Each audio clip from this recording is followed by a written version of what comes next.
Hello, welcome to my channel. Camille DeVille here. As you know, my channel's got a little bit of everything, a little bit for everybody.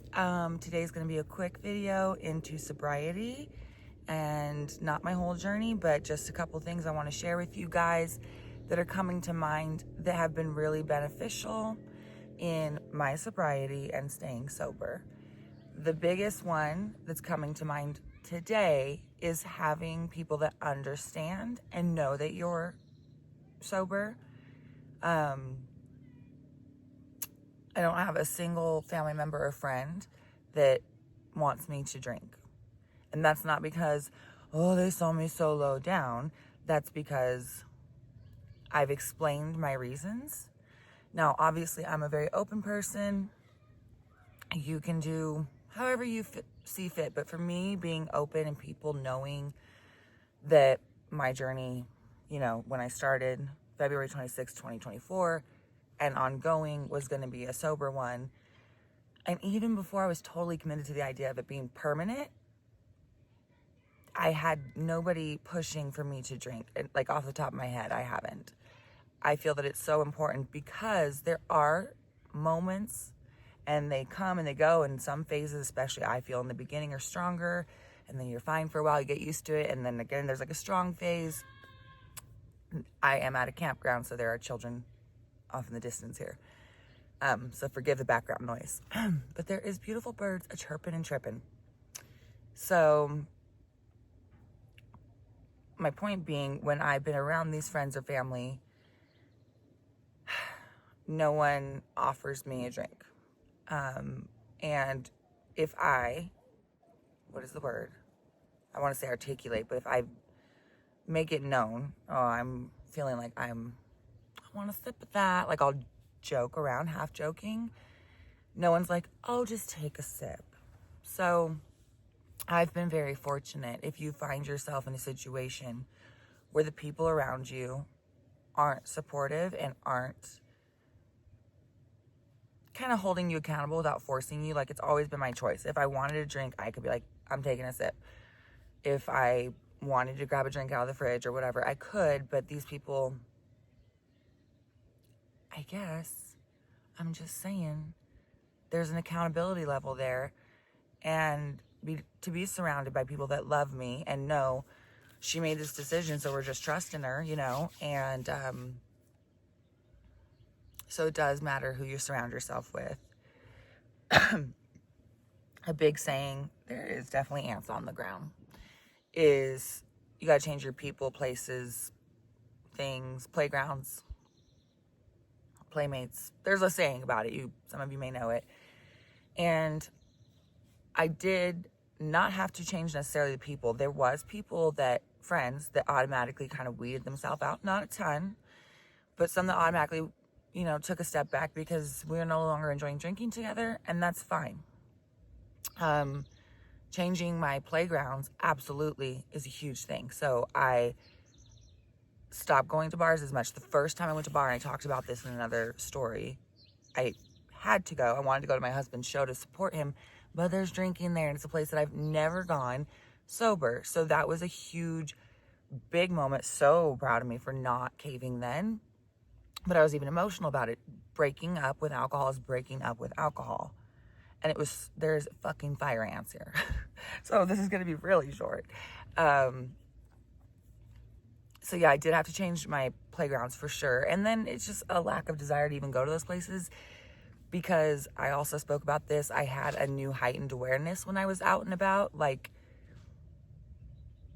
I guess when I was drinking, I was just very present in whatever the hell I was doing and not so much whatever was going around. So those things started to annoy me.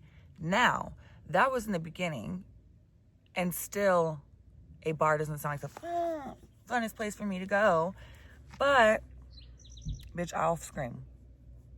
I think we're okay.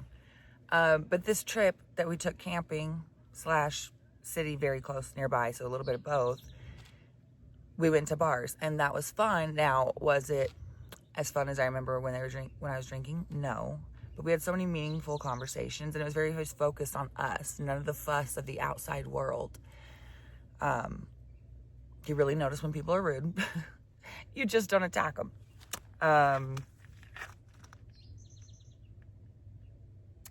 yeah, so I guess that's the focus of the sobriety journey for today. I am attending, and I believe they still have openings. So if you want to look up Camp Soberfest, I think .com, or on Instagram, Camp Soberfest, they're doing right now. We're at the end of July of 2025. When is it? It's like August 20th to 24th, something like that, at Sequoia Lake. I'm not a sponsor. I'm just sharing with you. I've never gone before. It's a camp for sober people, and you just have to be sober while you're there, you know. I think. Whatever. A camp for sober people to enjoy all the wonderful things about life. And I think it's good to try these things because it reminds you, oh yeah, I love such and such. By the way, being here at the campground, we haven't spent a ton of time here. It's mostly for sleeping and like morning hangs. But watching these other families, I was like, oh my gosh, how cute. My eyes are watering from the wind. When I have grandkids one day, how fun to take them camping. And these ones even brought their little like Jeeps for the kids, little car Jeep, little kid Jeep things. And they're just like, what is the word? Four-wheeling on the dirt. Oh my God.